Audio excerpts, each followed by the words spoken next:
मूर्खों की दुनिया।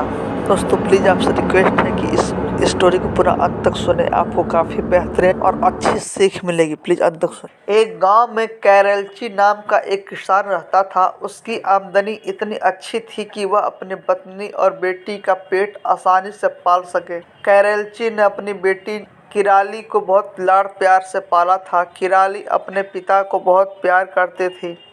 कैरेलची की पत्नी प्रतिदिन दोपहर को खाना तैयार करती और किराली भोजन लेकर अपने पिता के पास खेत पर जाती थी। पिता को अपने हाथ से भोजन खिलाकर ही वह घर वापस आती थी। एक दिन किराली भोजन लेकर चली तो बहुत तेज धूप थी।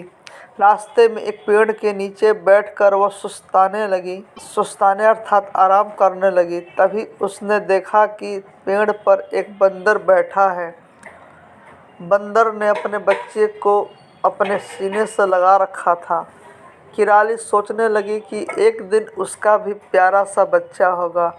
वह अपने बच्चे का नाम ललगालनो रखेगी। वह अपने ललगालनो को बहुत प्यार करेगी। तभी उसके मन में बुरे बुरे ख्याल आने लगे। वह सोचने लगी कि जब वह शैतानियाँ करेगा तो मुझे उस पर बहुत क्रोध आएगा। वह शैतानी करके इधर उधर भागता फिरेगा। यदि किसी दिन वह सीढ़ियों से भागने लगेगा तो सीढ़ियों से गिर जाएगा। फिर मेरे ललगालनों को चोट लग जाएगी।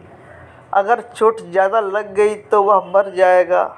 ओह, मेरे ललगालनों का क्या होगा। यही सोचते सोचते वह रोने लगी और बार बार कहने लगी, मेरा ललगालनो, मेरा ललगालनो। वह घंटों बैठी रोती रही और अपने पिता का भोजन ले जाना भूल गई। जब किराली बहुत देर तक घर वापस नहीं पहुंची तो उसकी माँ ने सोचा कि अपने पिता को जाकर बताना चाहिए कि किराली घर वापस नहीं लौटी। वह खेत की ओर चल दी। रास्ते में उसने किराली को एक पेड़ नीचे बैठकर रोते हुए देखा तो उसने अपनी बेटी के पास जाकर पूछा, बेटी तुम क्यों रो रही हो।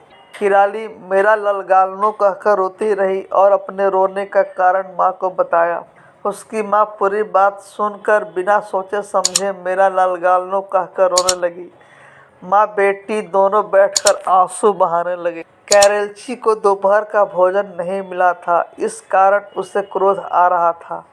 शाम होते ही वह घर के लिए वापस चल दिया। रास्ते में अपनी पत्नी व बेटी को रोता देखकर उसने सोचा कि जरूर कोई अनहोनी दुर्घटना घटित हो गई है जिसके कारण दोनों रो रही है।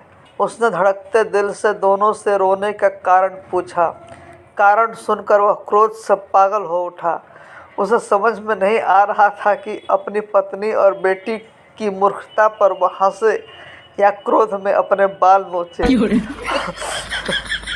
वह चीख कर बोला, इस दुनिया में तुम लोगों से बड़ा मूर्ख और पागल कोई और नहीं हो सकता। मैं जा रहा हूँ और तभी घर लौटूंगा जब तुमसे भी बड़े मूर्ख से मिल लूँ।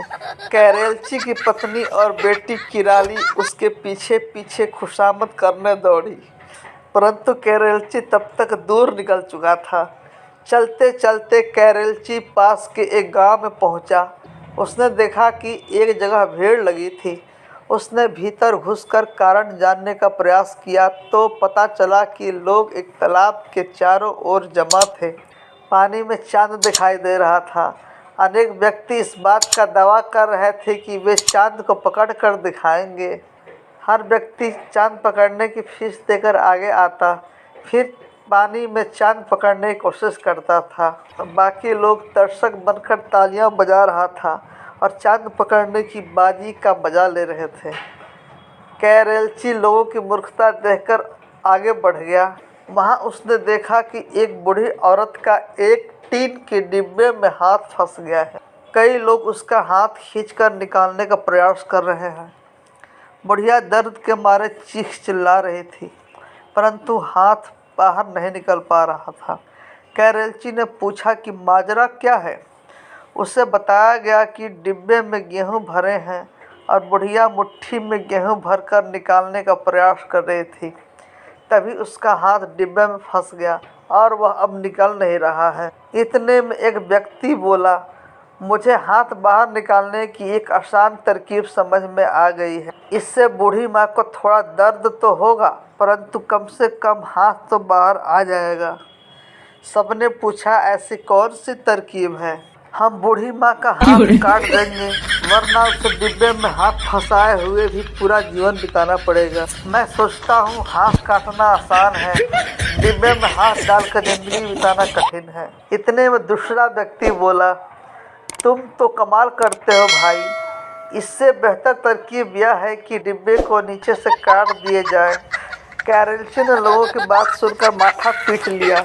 वह बोला, दादी माँ, अपनी मुट्ठी को खोलो और गेहूं डिब्बे में छोड़ दो। कैरलची का इतना कहना था कि बुढ़िया ने मुट्ठी से गेहूं छोड़ दिए और उसका हाथ बाहर निकल गया। लोग कैरलची को धन्यवाद व इनाम देने लगे। कैरलची बहुत दुखी मन से घर की ओर यह सोचते हुए वापस चल दिया कि शायद इस दुनिया में मूर्खों की कमी नहीं है।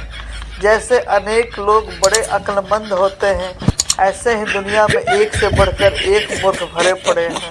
अब क्या दोस्तों, कहानी खत्म हो गई। प्लीज़ एक प्यारा सा कमेंट कर दें। आप मूर्खता ना करें, प्लीज़ एक प्यारा सा कमेंट करके इस वीडियो को, इस बेहतरीन कहानी को लाइक करके, शेयर करके और अपने दोस्तों में शेयर करें। काफ़ी बेहतरीन कहानी। Thanks for watching. मिलते हैं नेक्स्ट कहानी के साथ।